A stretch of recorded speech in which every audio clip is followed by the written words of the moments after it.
नमस्कार, मैं हूं रितु सिंह और बंसल न्यूज की खास पेशकश लक्ष्य में आप सभी का स्वागत है। अगर आप भी अपने करियर को सुनिश्चित करना चाहते हैं तो ये कार्यक्रम आपके बहुत काम का है, क्योंकि हमारे इस प्रोग्राम में एक्सपर्ट्स करेंगे आपका मार्गदर्शन और बनेंगे लक्ष्य हासिल करने में मददगार।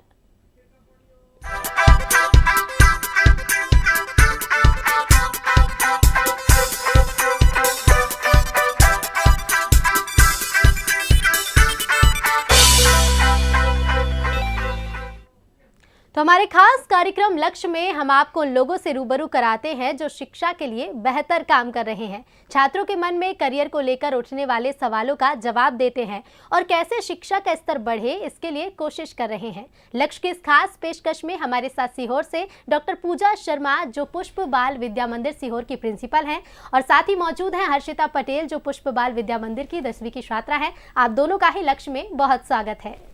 Thank you. सबसे पहले डॉक्टर पूजा मैं आपके पास आना चाहूंगी और जानना चाहूंगी आपके स्कूल के बारे में, अपने स्कूल के बारे में बताइए। साथ ही ये भी बताइए कि आपके स्कूल में मैथ स्ट्रीम के कितने स्टूडेंट्स हैं और अलग अलग स्ट्रीम के कैसे स्टूडेंट्स हैं, कैसे पढ़ाई कराई जाती है। जी बिल्कुल, नमस्कार। सबसे पहले तो मैं इस मंच को नमन करती हूँ और बंसल ग्रुप टीम का आभार व्यक्त करती हूँ कि उन्होंने मुझे यहाँ पर अपने विचार प्रकट करने का अवसर प्रदान किया। मैं अपनी संस्था के बारे में बताऊँ तो मेरी संस्था पुष्प एकेडमी सीहोर के सर्वश्रेष्ठ विद्यालयों के अंतर्गत आती है, जिसके अंतर सबसे महत्वपूर्ण विशेषता ये है कि जिसमें केवल हम शिक्षा का ज्ञान ना देकर हम खुद, मैं और मेरे हस्बैंड दोनों मिलकर विद्यार्थियों का समुचित विकास करते हैं और उनको आने वाले एग्ज़ाम के लिए प्रिपरेशन करवाते हैं। यही कारण है कि हमारे विद्यालय में केवल शिक्षा के क्षेत्र में ही नहीं, लगभग सभी क्षेत्रों में हो। अगर हम टेक्निकल बात करें तो कसोल्व या टेक महिंद्रा, आपका विप्रो, टीसीएस आदि कंपनियां, या गवर्नमेंट सेक्टर हो, मेडिकल फील्ड हो, नर्सिंग फील्ड हो, प्राइवेट जॉब हो, यहाँ तक कि स्पोर्ट्स में भी अभी हाल ही में हमारे विद्यालय की संस्था नैन्सी ठाकुर ने 55 केजी में बॉक्सिंग में गोल्ड मेडल मिला है। वहीं उसी में महक लोधी को ब्रॉन्ज मेडल मिला है। इस प्रकार हमारे जो स्कूल के छात्र छात्राएं हैं लगभग सभी क्षेत्रों में अपना नाम रोशन कर रहे हैं और यही हमारे विद्यालय की एक विशेषता है। बिल्कुल डॉक्टर पूजा, मैं लौटूंगी आपके पास, लेकिन हर्षिता के पास भी जाना चाहूंगी। हर्षिता, आपसे जानना चाहूंगी अपने बारे में बताएं, आप कौन सी क्लास में हैं, कैसे स्टडी कर रही हैं, आपका लास्ट स्कोर कितना अच्छा रहा और साथ ही साथ सबसे ज़रूरी बात कि स्कूल से आपको कितनी हेल्प मिलती है, किस तरह से शिक्षा प्राप्त करती हैं। मेरा नाम हर्षिता पटेल है और मुझे स्कूल से अच्छी शिक्षा मिली है। मैंने कहीं कोचिंग भी नहीं की है, स्कूल में ही कोचिंग का मतलब हाफ टाइम कोचिंग भी स्टडी करवाते थे, कोचिंग टाइप में भी। और मैं 91 स्कोर है मेरा और मैं आगे मैथ्स लेना चाहती हूँ। बिल्कुल, तो हर्षिता मैं आपसे जानना चाहूँगी कि आपने मैथ्स लेने की बात कही है, तो कैसे ज़्यादा इंटरेस्ट आपका मैथ्स में आया कि सबसे ज़्यादा, क्योंकि जिस सब्जेक्ट में हम सबसे ज़्यादा अच्छे मार्क्स गेन करते हैं, हम सोचते हैं कि हम उसी सब्जेक्ट में आगे बढ़ें और उसी सब्जेक्ट को लेकर आगे अपनी पढ़ाई भी जारी रखें। तो मैथ्स लेने का फैसला आपने कैसे लिया? मुझे मैथ्स पहले से ही बहुत पसंद है और भले इसमें कम मार्क्स हो फिर भी मैं मैथ्स ही लेना चाहती हूँ। जी बिल्कुल। डॉक्टर पूजा, मैं आपके पास आना चाहूँगी। देखिए, शिक्षा के क्षेत्र में आपका स्कूल तो बेहतर प्रयास कर ही रहा है, लेकिन बंसल समूह का भी शिक्षा के क्षेत्र में एक खासा योगदान है। इस योगदान को आप किस तरह से देखती हैं? जी बिल्कुल, बंसल समूह को देखूं तो आज केवल शिक्षा नहीं, हर क्षेत्र में बहुत अच्छा ही काम कर रहा है। और शिक्षा के क्षेत्र की बात करूं तो मुझे इसकी लगभग सभी पॉलिसीज़ पसंद हैं। स्पेशली ये समय समय पर विद्यालय में जाकर जो सेमिनार आयोजित करते हैं, बच्चों को, बहुत से बच्चे जिनको टेक्निकल एजुकेशन के बारे में मालूम ही नहीं है उसके बारे में देते हैं। और इसके अलावा भी इसकी पॉलिसी की बात करूं तो सबसे ज़्यादा मुझे इसका फ्री एजुकेशन वाली पॉलिसी बहुत पसंद है, जो प्री नर्सरी से 8th तक। इसके अलावा फ्री बस सेवा जो है, आप स्कॉलरशिप बेस्ड पर जो एग्ज़ाम दिया जाता है, टेक्निकल जो एग्ज़ाम होता है जिसमें टेक्निकल एजुकेशन लिया जा सकता है, ये मुझे बहुत ज़्यादा ही पसंद है, जिससे सभी वर्गों के बच्चे जो हैं, स्टूडेंट्स जो हैं, सभी अपना मतलब बेहतर अपॉर्चुनिटी है उनको, ताकि वो जीवन में कुछ अच्छा कर सकें। बिल्कुल। साथ ही डॉक्टर पूजा, देखिए आजकल हम देखते हैं कि पढ़ाई के साथ साथ सभी क्षेत्रों में आगे बढ़ना बेहद ज़रूरी है। छात्र पढ़ाई में तो अच्छे मार्क्स गेन करे, ये तो बेहद ज़रूरी होता है, लेकिन शिक्षा के साथ साथ खेलों के क्षेत्र में, चाहे वो सांस्कृतिक कार्यक्रम हो, तो इसके लिए आपका स्कूल कैसे प्रयास करता है, बच्चों को कैसे गाइडेंस दिया जाता है? बिल्कुल, आज वो समय गया कि केवल आप जो नंबरों पे ही आप किसी बच्चे की योग्यता का परीक्षण कर सकें। आज हमें लगभग सभी क्षेत्रों में बच्चों का समुचित विकास करना ही चाहिए और इसीलिए हमारे विद्यालय में भी समय समय पर सांस्कृतिक कार्यक्रम की आयोजित किए जाते हैं। इसके अलावा स्पोर्ट्स के लिए भी विशेष तरीके से ध्यान दिया जाता है। इसके अलावा अलग अलग असाइनमेंट टीचर वगैरह करते हैं, बच्चों को देते हैं, अलग अलग सेमिनार आयोजित किए जाते हैं जिससे बच्चों को सभी वर्गों में उनका बराबर तरीके से विकास हो सके। बिल्कुल हर्षिता, आपसे मैं जानना चाहूंगी क्योंकि देखिए चाहे स्पोर्ट्स हो, चाहे अलग कॉम्पिटिशन्स हो, चाहे वो डांस कॉम्पिटिशन्स हो, और पढ़ाई के साथ साथ ये सारी चीज़ें आप कैसे मैनेज करते हैं और कितनी हेल्प करती है चीज़ें कि हम अपनी पढ़ाई पर और ज़्यादा फोकस कर सकें? मैं सब चीज़ में इंटरेस्ट रखती हूँ और मतलब स्टडी टाइम पे स्टडी और मतलब जैसे 15 अगस्त 26 जनवरी इनमें पार्टिसिपेट करना हो तो इनमें भी मतलब अच्छे से मतलब मुझे सब में इंटरेस्ट है और मैं स्टडी के साथ साथ इनको भी टाइम देना अच्छा लगता है। मतलब सब में इंटरेस्ट होना चाहिए। यानी कि सभी बच्चों को अपनी पढ़ाई के साथ साथ दूसरे क्षेत्रों में भी ध्यान देना चाहिए। डॉक्टर पूजा, आपसे मैं जानना चाहूंगी क्योंकि देखिए हम टाइम मैनेजमेंट की भी बात कर रहे हैं कि पढ़ाई के साथ साथ दूसरी चीज़ों के लिए टाइम कैसे निकालें, ये भी बेहद ज़रूरी है। तो टाइम मैनेजमेंट को लेकर आपका गाइडेंस क्या रहता है? बच्चों को कैसे सिखाती हैं कि वो उनके पढ़ाई का टाइम भी बर्बाद ना हो, वो दूसरे क्षेत्रों में भी योगदान दे सकें और इसके साथ साथ एक प्रॉपर टाइम टेबल भी फॉलो कर सकें? जी बिल्कुल, आज टाइम मैनेज करना तो बहुत ज़रूरी है। बिल्कुल सही बात है। अभी हाल ही में जैसे रिजल्ट आए हमारे बच्चों की, तो इसी को लेके मैं बोलूँगी, तो अगर एक जो टॉपर स्टूडेंट है और एक जो एवरेज स्टूडेंट है जिसको रिजल्ट प्रॉपरली उसको अपना मनपसंद ना मिला हो, तो इन दोनों में यदि हम एक कॉमन चीज़ देखें तो वो है टाइम। दोनों को इक्वली टाइम मिला, इक्वली था, बस जिसने अपने टाइम को बेहतर तरीके से मैनेज कर लिया वो आज टॉपर लिस्ट में आ गया। जो किसी कारणवश अपना मैनेज नहीं कर पाया टाइम को, वो आज अपने रिजल्ट से हो सकता है खुश ना हो। तो इसलिए टाइम को मैनेज करना तो बहुत ज़रूरी है। अगर आपने टाइम को मैनेज कर लिया तो आपके सक्सेस की एक सीढ़ी तो आप चढ़ ही गए हैं। टाइम मैनेज करने के लिए मैं अपने स्टूडेंट को हमेशा सबसे बेस्ट तरीका बताती हूँ टू डू लिस्ट तैयार करना, जिसको बच्चों के साथ मैं खुद भी तैयार करती हूँ और बच्चों को डेली यही बोलती हूँ कि आप लिस्ट तैयार कीजिए, आपके गोल डेली के डेली लिखिए और अगर आप पॉसिबल हो सके तो आप आपके स्टूडेंट क्लास में आकर शेयर भी करते हैं, एक दूसरे को बताते हैं कि आज मैडम हमने ये टाइम बनाया है। इस प्रकार से टाइम मैनेज के लिए लिस्ट तैयार करना, इससे आपका जो इसका बेनिफिट भी है हमको बहुत, जैसे कि आप स्ट्रेस फ्री हो सकते हैं, आपकी एफिशिएंसी बढ़ती है, इसके अलावा आपकी प्रोडक्टिविटी बढ़ती है, आपके कम टाइम में बहुत ज़्यादा ही आप अच्छे से अपने काम को कर पाते हैं। तो आज के दौर में टाइम मैनेज करना तो बहुत ही ज़्यादा बेनिफिशियल है। बिल्कुल, टाइम मैनेजमेंट तो बेहद ज़रूरी है ही। हर्षिता, मैं आपसे जानना चाहूँगी टाइम मैनेजमेंट के लिए आपका क्या फॉर्मूला है, कैसे आप करती हैं? मैम, मेरा टाइम टेबल था, मतलब किस टाइम पे कौन सा सब्जेक्ट होना चाहिए और डेली वर्क मैनेज करना, सब मेरा टाइम टेबल बना हुआ था। किस दिन कौन सा सब्जेक्ट ज़्यादा पढ़ना है, किस दिन कौन सा कम पढ़ना है, सबका मेरा रूल था।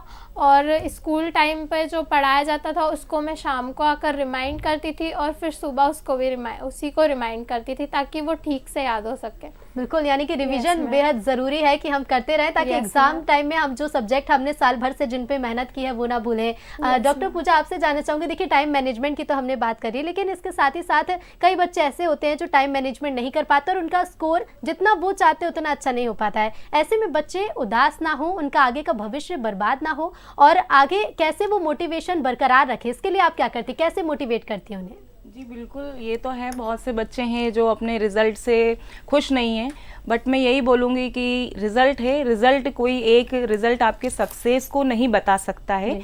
ये केवल रिजल्ट है, दिस इज़ लास्ट हो सकता है बट नॉट अ लीस्ट। ये कोई आखिरी पॉइंट नहीं है कि आपने किया, किसी कारणवश हो सकता है कि आप टाइम को मैनेज नहीं कर पाए हैं या आपका बेहतर परिणाम ना मिला हो, लेकिन आप आज से ही उसको आप अपने जिस सब्जेक्ट में आपको लग रहा है या फिर आपकी जिसमें रुचि है, जैसे अभी 10th का रिजल्ट है तो 10th में आप आगे जो करना चाहते हैं वो करिए, आप वो सब्जेक्ट को चूज़ करिए और इस हिसाब से आज से ही आप तैयारी कीजिए। जो हो चुका है उसको तो बदला नहीं जा सकता, लेकिन आज आप बेहतर टाइम को आप करें तो आप आपकी प्रोडक्टिविटी को बढ़ा सकते हैं, जिससे आप अपना बेहतर प्रदर्शन कर सकते हैं। बिल्कुल। हर्षिता, आप कैसे ये सारी चीज़ें मैनेज करती हैं? अगर क्योंकि कई बार होता है कि हमारी तैयारी पूरी होती है लेकिन हमारे मार्क्स उतने अच्छे नहीं आ पाते हैं, ऐसे में डिमोटिवेशन ना आए, इसके लिए आप क्या करती हैं, आपका क्या फॉर्मूला है? मैम मतलब रिज़ल्ट सब कुछ मैटर नहीं करता है। 10th और 12th तो अगर अपने को लाइफ में कुछ करना है वो मैटर करता है। जैसे अभी आपके कम मार्क्स हो गए पर लाइफ में कुछ करना है तो आगे कुछ करो। उस अभी से मतलब अपन दुखी हो जाएंगे तो फिर आगे अपन बेटर नहीं दे पाएंगे अपना। अभी से मतलब अपने को दुखी नहीं होना चाहिए। बिल्कुल, यानी कि हमें अपने ma'am. रिजल्ट से निराश नहीं होना है बल्कि आगे की तैयारी करते रहना है। डॉक्टर पूजा, मैं आपसे जानना चाहूंगी कि करियर काउंसलिंग को लेकर कई बच्चों के मन में सवाल रहते हैं करियर को लेकर कि अभी तो अच्छे मार्क्स आ गए लेकिन बच्चों में कंफ्यूजन भी बहुत रहता है कि किस क्षेत्र में बेहतर प्रदर्शन वो कर सकते हैं। ऐसे में करियर काउंसलिंग के लिए आप क्या करती हैं? बच्चों को कैसे बताया जाता है कि आगे वो किस क्षेत्र में आगे बढ़ सकते हैं? क्या कुछ उनके सामने ऑप्शन है? जी बिल्कुल। सबसे पहले तो सभी स्टूडेंट्स को अपनी स्ट्रेटजी खुद से तैयार करने के लिए बोला जाता है। जैसे हम भी हमारे स्कूल में समय समय पर अलग अलग सेमिनार और अलग लोगों से मीटिंग्स अरेंज करवाते हैं, अलग अलग सेमिनार आयोजित करवाते हैं, जिससे उनको सभी क्षेत्रों में लगभग सभी स्ट्रीम में केवल टेक्निकल या साइंस या कॉमर्स इन्हीं का नॉलेज ना मिले, उन्हें सभी स्ट्रीमों का नॉलेज मिलता रहे कि हाँ हम हर क्षेत्र में ही अपना बेहतर प्रदर्शन कर सकते हैं। इसके अलावा भी हम अलग अलग समय समय पर सबसे पहले तो उन बच्चों को खुद से ही बोला जाता है कि आप क्या किस क्षेत्र में क्या करना चाहते हैं, आप किस क्षेत्र में आपकी रुचि है। उनकी रुचि के हिसाब से उनको अलग अलग स्ट्रीम के लिए मोटिवेट किया जाता है और लगभग हर क्षेत्रों में ही, जैसे आजकल हर क्षेत्र में ही आपकी जॉब सिक्योरिटी है, आप किसी एक क्षेत्र के लिए नहीं बोल सकते कि आप यहाँ आएंगे तो ही सफलता मिलेगी, क्योंकि सफलता का कोई शॉर्टकट नहीं होता। जिसमें आपकी रुचि है, जो आप बेहतर कर सकते हैं, जिसमें आपको खुशी मिले वो आप करिए। तो इसी हिसाब से तभी हम मतलब बेहतर परिणाम दे पाएंगे। इसी प्रकार अलग अलग उनको बताया जाता है जिससे बेहतर वो अपने सभी क्षेत्रों में अच्छा प्रदर्शन कर पा रहे हैं। बिल्कुल। हर्षिता, मैं आपसे जानना चाहूँगी, ये जो सेमिनार आयोजित किए जाते हैं, सभी लोगों से मिलवाया जाता है, अलग अलग क्षेत्रों के लोगों से मिलवाना, ये सारे सेमिनार आपकी कितनी हेल्प करते हैं? अभी तक आपने क्या डिसाइड किया है कि चलिए 10th का रिजल्ट तो अच्छा बना लिया है, अब मैथ्स भी चुन लिया है कि 11th और 12th मैथ्स से करना है, उसके बाद करियर में क्या करना है, तो अपना लक्ष्य कैसे आप निर्धारित करती हैं? मैम मैं अभी मैथ्स से 11th 12th कर रही हूँ, फिर उसके बाद मैं BA और LLB प्लस करूँगी या फिर लो करूँगी। और अगर मुझे मतलब लास्ट तक मेरा मूड चेंज हुआ तो फिर मैं दूसरे सब्जेक्ट मतलब दूसरा भी ट्राई कर सकती हूँ, इंजीनियरिंग या फिर IAS UPSC कुछ भी। जी, यानी कि अभी भी वही चीज़ है कि हम करियर काउंसलिंग में भाग लेंगे और उसके साथ ही फिर ये डिसाइड भी करेंगे कि हम किस क्षेत्र में ज़्यादा अच्छा प्रदर्शन कर सकते हैं। डॉक्टर पूजा, मैं आपसे ये भी जानना चाहूँगी, देखिए टाइम मैनेजमेंट, स्ट्रेस मैनेजमेंट, ये सारी चीज़ें तो हैं ही, लेकिन कई बार देखिए सोशल मीडिया, क्योंकि कोरोना काल के बाद से सोशल मीडिया का यूज़ भी बढ़ गया है, बच्चे मोबाइल पर भी पढ़ाई करने लगे हैं, ऑनलाइन भी क्लासेस लगने लगी हैं, तो क्या आपके स्कूल के द्वारा ऑनलाइन क्लासेस भी लगवाई जाती हैं? जी बिल्कुल। जैसे कोविड के पहले तो हमारे यहाँ किंडरगार्टन स्टूडेंट को केवल प्रोजेक्टर मेथड के द्वारा पढ़ाया जाता था, बट आफ्टर कोविड जब हमने देखा कि विपरीत परिस्थितियाँ आई, तब हमने ऑनलाइन क्लास स्टार्ट करी। तो अब हमारे वीक में एक बार जो स्पेसिफिक टॉपिक हैं जिनको बेहतर तरीके से एक्सप्लेन नहीं कर पा रहे हैं, उनको हम स्मार्ट क्लास प्रोजेक्टर के द्वारा एक्सप्लेन करते हैं, ताकि बच्चों के लिए थोड़ा सा लर्निंग करना ईजी हो जाए और इफ़ेक्टिव रहे। बिल्कुल, तो लर्निंग करना इजी तो होगा ही, लेकिन कई बच्चों में हम देखते हैं कि सोशल मीडिया के ज़्यादा यूज़ करने की वजह से उनके मार्क्स भी अच्छे नहीं हो पाते, पढ़ाई पर भी ध्यान नहीं दे पाते हैं। ऐसे में बच्चे सोशल मीडिया से एक दूरी भी बनाकर रखें, सिर्फ ज़रूरत आने पर ही उसका उपयोग करें, क्योंकि स्कूल के दौरान ये बेहद ज़रूरी है कि बच्चे अपना टाइम मैनेजमेंट करके चलें। ऐसे में सोशल मीडिया के यूज़ को लेकर आप किस तरह से देखते हैं और बच्चों को क्या संदेश देना चाहेंगे कि वो कैसे मैनेजमेंट कर सकते हैं? जी बिल्कुल, जैसे स्टार्टिंग में ही मैंने बोला टाइम मैनेज के लिए, लिस्ट बनाने के लिए, तो उसी में मैंने बोला कि आप आपके जो सोशल मीडिया जो भी आप चला रहे हैं या आप ऑनलाइन क्लास ले रहे हैं, सभी का आपके पास एक टू डू लिस्ट में आप टाइम टेबल बनाइए कि मुझे इतने घंटे ऑनलाइन क्लास देखना है, इतने घंटे मुझे उसका रिवीजन करना है, इतने घंटे अपने पुराने नोट्स देखना है, या फिर इतना टाइम मुझे उसको अपडेट करने के लिए देना है। तो इस प्रकार आप अपने टाइम को बेहतर तरीके से मैनेज कर पाएंगे और इन साइट्स का भी यूज करेंगे तो आपका टाइम बेहतर तरीके से प्रबंधित रहेगा। बिल्कुल। हर्षिता, मैं आपके पास आना चाहूंगी, आपसे जानना चाहूंगी कि पढ़ाई के दौरान घर वालों का सपोर्ट भी बेहद जरूरी है, क्योंकि अभी अभी देखिए 10th के एग्जाम हुए, फिर उसका रिजल्ट भी आया, बेहतर प्रदर्शन किया आपने। ऐसे में घर वालों का आपको कितना सपोर्ट मिला और उसकी क्या इंपॉर्टेंस जानती हैं आप? मैम घर वालों का सपोर्ट होना सबसे ज़्यादा ज़रूरी है। अगर घर वाले सपोर्ट नहीं करते तो हम कुछ नहीं कर सकते। घर वालों का तो पूरा सपोर्ट हुआ मुझे, और मतलब मेरे टाइम टेबल में भी मुझे बहुत सपोर्ट रहा कि मुझे ये सब्जेक्ट पढ़ना है, कोई ने डिस्टर्ब नहीं किया। और घर वालों का सपोर्ट होना बहुत ज़रूरी होता है। जी बिल्कुल डॉक्टर पूजा, पेरेंट्स मीटिंग भी इसीलिए की जाती है ताकि हम बच्चों के पेरेंट्स से बातचीत कर सकें, बच्चे स्कूल में क्या करते हैं, कैसे अपना वो टाइम निकालते हैं और पढ़ाई पर कितना ध्यान देते हैं, इस बारे में भी बात कर सकें। तो बच्चों के साथ साथ ये भी बेहद ज़रूरी होता है कि काउंसलिंग पेरेंट्स की भी की जाए कि घर में बच्चा कैसे कर रहा है, घर में किस तरह से पढ़ाई पर ध्यान दे रहा है। ऐसे में आप पेरेंट्स को क्या बोलती हैं, किस तरह से उनसे उनकी काउंसलिंग की जाती है? जी बिल्कुल, जैसे पेरेंट्स टीचर मीटिंग रखते हैं उसी प्रकार से एक मीटिंग हमारे यहाँ मंथ्स में एक बार ऑर्गेनाइज़ की जाती है, जिसमें पेरेंट्स से मीटिंग की जाती है, जिसमें बच्चों के लिए उनके जो वीक पॉइंट हैं या फिर वो किस बात पर स्ट्रेस हैं। बहुत सी चीज़ें ऐसी होती हैं कि टीचर नहीं समझ पाता है, क्योंकि टीचर के पास उतना टाइम नहीं होता है बच्चों को सभी कोई प्रॉब्लम को देखने के लिए।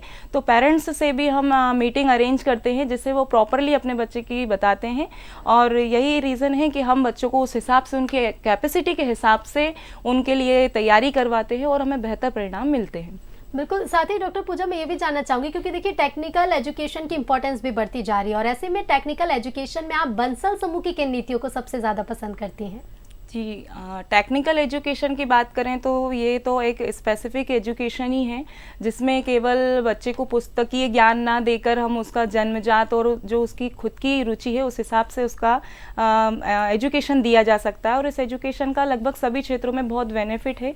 बंसल ग्रुप की बात करें तो बंसल के जो प्लेसमेंट हैं वो टेक्निकल एजुकेशन के लिए मुझे बहुत ज़्यादा, जो विप्रो हुआ, TCS हुआ, ये सभी प्लेसमेंट मुझे टेक्निकल एजुकेशन के लिए ज़्यादा, और इसके अलावा भी जैसे हर सेमेस्टर में प्री ट्रेनिंग प्रोवाइड कराई जा रही है, ये टेक्निक्स मुझे बहुत ही पसंद हैं, जो लगभग टेक्निकल एजुकेशन के लिए बच्चों के लिए बहुत ज़्यादा बेनिफिशियल रहेंगी। बिल्कुल हर्षिता, मैं आपसे जानना चाहूँगी, क्योंकि देखिए टाइम मैनेजमेंट पर भी हमने बात की, लेकिन कई बार ऐसा होता है कि हम पढ़ाई पर इतना ज़्यादा ध्यान देते हैं कि हम अपनी हेल्थ पर ध्यान नहीं दे पाते हैं। ऐसे में एग्ज़ाम्स के दौरान खासकर, क्योंकि रात भर बच्चे पढ़ाई करते हैं, एग्ज़ाम का टेंशन भी है, ऐसे में अपनी पढ़ाई और अपने हेल्थ पर कैसे ध्यान देती हैं आप? मैम, पूरा टाइम पढ़ाई को देना मतलब ठीक नहीं है, क्योंकि हमें हमारे वर्क और हेल्थ पर भी ध्यान देना बहुत ज़रूरी है। अगर हम हमारी हेल्थ पर ध्यान नहीं देंगे तो हम स्टडी ठीक से नहीं कर पाएंगे। मतलब रात भर पढ़ना ठीक नहीं है, मतलब दिन भर भले ही पढ़ो और फिर मतलब सुबह 4 बजे उठकर पढ़ो, शाम को 10 बजे तक ठीक है। रात भर पढ़ने से हम तबीयत भी ख़राब हो जाती है, हेल्थ पर ध्यान नहीं दे पाते स्टडी के कारण। और बिल्कुल बेहद ज़रूरी है कि हम पढ़ाई के साथ साथ अपनी हेल्थ पर भी ध्यान और दें, वर्क पर भी ध्यान दें। जी बिल्कुल। डॉक्टर पूजा, देखिए बंसल समूह का भी यही उद्देश्य है कि सब पढ़ें और सब बढ़ें, सब पढ़ें सब बढ़ें, ये उद्देश्य हर विद्यार्थी तक पहुंच सके, इसके लिए और क्या किया जा सकता है? जी बिल्कुल, सब पढ़ें सब बढ़ें, ये बहुत अच्छा कॉन्सेप्ट है बंसल ग्रुप का, और हमारा भी लगभग यही कॉन्सेप्ट है कि सब पढ़ें सब बढ़ें। स्पेशली हम गर्ल चाइल्ड एजुकेशन को ज़्यादा प्रमोट करते हैं। यही रीज़न है कि ऐसी गर्ल्स जो किसी कारणवश स्कूल नहीं आ पा रही हैं या उनको जो माहौल नहीं मिल पा रहा है, उसके लिए हमसे जो भी उस समय जो बनता है हम वो करते हैं, और गर्ल चाइल्ड एजुकेशन को ज़्यादा करते हैं। कई बार हम पेरेंट्स की भी काउंसलिंग करके उनको बताते हैं कि गर्ल्स एजुकेशन के क्या बेनिफिट है, कि जैसे बॉयज़ के लिए तो लगभग सभी लोग तैयारी होते हैं, गर्ल्स के लिए आज भी कुछ जगह ऐसी हैं जहाँ पर आने में हो सकता है कि हमारे यहाँ जैसे सभी वर्गों के लोग आते हैं और आसपास के गांव ग्रामीण क्षेत्रों से भी बच्चे आते हैं, तो उनके लिए हम अलग से बस सुविधा प्रोवाइड कराते हैं। बहुत से ग्रामीण क्षेत्रों से ये कहना है कि अलग से बस होनी चाहिए जिसमें केवल गर्ल्स आएँ, बॉयज़ अलग आएँ। इस प्रकार अगर उनको लगता है कि कुछ प्रॉब्लम है बच्चों को, तो हम उनको पर्सनली, बच्चों को पेरेंट्स से या बच्चों से मीटिंग करके उनकी पर्सनली प्रॉब्लम को सॉल्व करते हैं, क्योंकि हमारा भी यही मानना है कि गर्ल्स का पढ़ना बहुत ज़रूरी है, क्योंकि गर्ल्स से ही पूरा समाज ही शिक्षित होता है। तो इसी प्रकार हमारी भी छोटी छोटी हम स्टेप्स लेते हैं जिससे एजुकेशन बढ़ सके गर्ल्स का। बिल्कुल हर्षिता, मैं आपसे जानना चाहूँगी, क्योंकि देखिए सोशल मीडिया का यूज़ तो सभी करते हैं, लेकिन खासकर हम एग्ज़ाम टाइम में कैसे दूर रह सके, तो आपने कैसे मैनेज किया, सोशल मीडिया से दूरी आपने कैसे बनाई? एग्ज़ाम टाइम पे बस मैं बुक्स के साथ ही टाइम स्पेंड करना पसंद करती थी, क्योंकि सोशल मीडिया में एक बार लग जाओ तो फिर उससे हम हट नहीं सकते, और स्टडी मतलब बुक से ज़्यादा अच्छी होती है स्टडी, और हम सोशल मीडिया से इतने अच्छे से स्टडी नहीं कर सकते, क्योंकि मतलब स्कूल में हम हमारा पूरा टाइम स्पेंड कर सकते हैं और सोशल मीडिया पे वो काम नहीं हो सकता। स्कूल टाइम पे हम सब बताया जाता है, सब टीचर होते हैं और टाइम स्पेंड भी होता है सब, और मतलब कि हमारी स्टडी भी होती है, फन भी होता है, तो इंटरेस्ट भी आता है पढ़ने में। बिल्कुल, दूसरी Yes, एक्टिविटीज में हम भाग लेकर अपनी पढ़ाई पर भी बराबर ध्यान लगा Yes, सकते हैं। डॉक्टर पूजा, क्योंकि कुछ बच्चे ऐसे होते हैं जो अच्छा प्रदर्शन नहीं कर पाते हैं, कमज़ोर होते हैं, क्लासेस में भी होता है कि उसी क्लास में रहकर और बच्चे टॉप कर रहे हैं, लेकिन उन्हें कई टॉपिक समझने में भी दिक्कत होती है। ऐसे में उन बच्चों के लिए क्या अलग से एक्स्ट्रा क्लासेस लगाई जाती हैं? जी बिल्कुल, हमारे यहाँ हमारे विद्यालय की खास विशेषता यही है कि शुरू के जो मंथ होते हैं, लगभग जैसे हमें हर एक क्लास के लिए 9 से 10 मंथ मिलते हैं अपनी पढ़ाई को, अपने सब्जेक्ट को कवर करने के लिए, सिलेबस को पूरा करने के लिए, जिसमें हम शुरू के माह तो सभी बच्चों को सेम स्ट्रेटजी, उनको अपनी स्ट्रेटजी बनाने देते हैं, उनकी खुद के ही रणनीति तैयार करने देते हैं कि वो अपने एग्ज़ाम के लिए किस तरीके से प्रिपरेशन कर रहे हैं। हम समय समय पर monthly test, mock test, exam वगैरह लेते हैं, बट लास्ट के जो कुछ मंथ होते हैं उसमें हम बच्चों को उनकी एबिलिटी के हिसाब से बांट देते हैं, ग्रुप में बांट देते हैं। तो उनके हिसाब से जो टॉपर्स हैं उनकी जो छोटी छोटी गलतियां हैं उनके हिसाब से उनको स्मॉल टारगेट देकर छोटे छोटे टॉपिक को एक्सप्लेन करके उनकी तैयारी करवाते हैं। वहीं जो कमज़ोर छात्र हैं, जो किसी कारणवश अपना अच्छा प्रदर्शन नहीं कर पा रहे हैं, उनको हम पुराने प्रश्न पत्रों का मूल्यांकन करके और जो गवर्नमेंट हमें ब्लूप्रिंट प्रोवाइड कराता है उसके अकॉर्डिंग उनकी तैयारी करवाते हैं, जिससे वो अपना बेहतर प्रदर्शन कर पाते हैं। बिल्कुल। हर्षिता, मैं आपसे आखिरी सवाल पूछना चाहूँगी, क्या संदेश देना चाहेंगे आप उन स्टूडेंट्स को जो आने वाले एग्जाम्स की तैयारी कर रहे हैं, खासकर जिनके बोर्ड एग्जाम होने वाले, क्योंकि अभी अभी आपने बोर्ड एग्जाम पास किए, अच्छे मार्क्स से पास किए, ऐसे में बोर्ड एग्जाम्स को लेकर बच्चे चिंतित ना हो, टेंशन में ना आए और अच्छे से पढ़ाई कर सकें, क्या संदेश देना चाहेंगी? मैम, ये तो सभी के साथ रहता है कि बोर्ड में पता नहीं हमें कैसे ट्रीट किया जाएगा, बट ऐसा कुछ नहीं होता है। जैसे हमारे एग्ज़ाम स्कूल में होते हैं, मंथली एग्ज़ाम होते हैं, 3 मंथली, तो वही ऐसा ही होता है। एग्ज़ाम हमें पेपर दिया जाता है और उसी के साथ हमारा एग्ज़ाम होता है, और हमारा मतलब जो हमें आता है हम वही लिखते हैं। और ऐसे मतलब घबराना नहीं चाहिए उस टाइम पे, क्योंकि हम घबरा जाते हैं तो फिर हमारा टाइम चला जाता है और उसी कारण से फिर हमारा मतलब रिजल्ट ठीक नहीं हो पाता है। बिल्कुल, हम पैनिक कर जाते हैं और उस वजह से इफेक्ट पड़ता है हमारे रिजल्ट पर। डॉक्टर पूजा, आखिरी सवाल आपसे, आप क्या संदेश देना चाहेंगे उन स्टूडेंट्स को भी, साथ ही क्योंकि कई पेरेंट्स इस वक्त हमें देख रहे हैं, ऐसे में पेरेंट्स अपने बच्चों को कैसे ट्रीट करें, उनके लिए क्या कहना चाहेंगी? जी बिल्कुल, सबसे पहले तो मैं यही बोलूँगी कि as a parents, as a teacher, आज हम पर प्रेशर बहुत ज़्यादा है। आज हम हमारे बच्चों को अच्छे नंबर लाने, दूसरों से बेहतर प्रदर्शन करने, हर करिकुलर एक्टिविटीज़ में भाग लेने, इसके लिए ज़्यादा प्रेशर करते हैं, क्योंकि समाज का, एक जगह सोसाइटी का हम पर प्रेशर होता है और हम वही प्रेशर बच्चों को देते हैं, जो सही भी है हमारे अगर सोचें तो। लेकिन हमें सबसे पहले तो as a parents and as a teacher ये ध्यान रखना है कि हमें समाज और हमारे बच्चों के बीच में एक ढाल का काम करना है, जिससे वो भी स्ट्रेस फ्री रह सकें। इसके बाद, क्योंकि अगर वो स्ट्रेस फ्री रहेंगे तो वो ज़्यादा बेहतर प्रदर्शन कर पाएंगे। इसके अलावा बच्चों से मैं यही कहना चाहूँगी कि सबसे पहले एक नॉलेज या एजुकेशन ही एक ऐसी चीज़ है जो आपकी परिस्थिति को चेंज कर सकते हैं।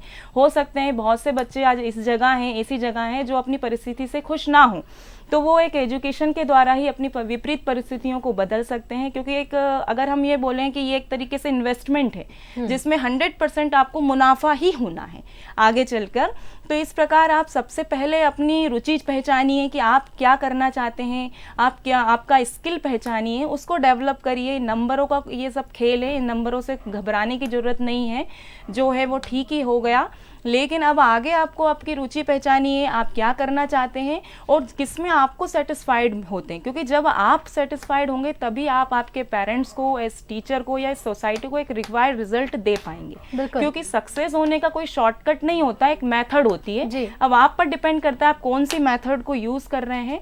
तो बिल्कुल आप प्रॉपरली, आप सबसे पहले आप एक अपना गोल चूज करिए, आपका उस हिसाब से स्ट्रेटजी बनाइए जी, निश्चित ही आपको सबसे जरूरी है डॉक्टर पूजा कि अपने लक्ष्य को निर्धारित करें और निरंतर उसमें जुटे रहें, क्योंकि जैसा कि आपने भी कहा कि सफलता का कोई शॉर्टकट नहीं होता, हमेशा बस मेहनत करनी होती है। फिलहाल दोनों का ही आपका शुक्रिया हमसे जुड़ने के लिए और ये तमाम जानकारियां हमारे दर्शकों तक पहुंचाने के लिए। तो देखिए, आज हमने बात की इसको लेकर कि आप कैसे आगे बढ़ सकते हैं, अपने लक्ष्य को कैसे निर्धारित कर सकते हैं, साथ ही साथ अपने टाइम मैनेजमेंट, स्ट्रेस मैनेजमेंट कैसे कर सकते हैं। आज के लिए बस इतना ही। ताज़ा अपडेट के लिए जुड़े रहिए बंसल न्यूज़ के साथ। नमस्कार।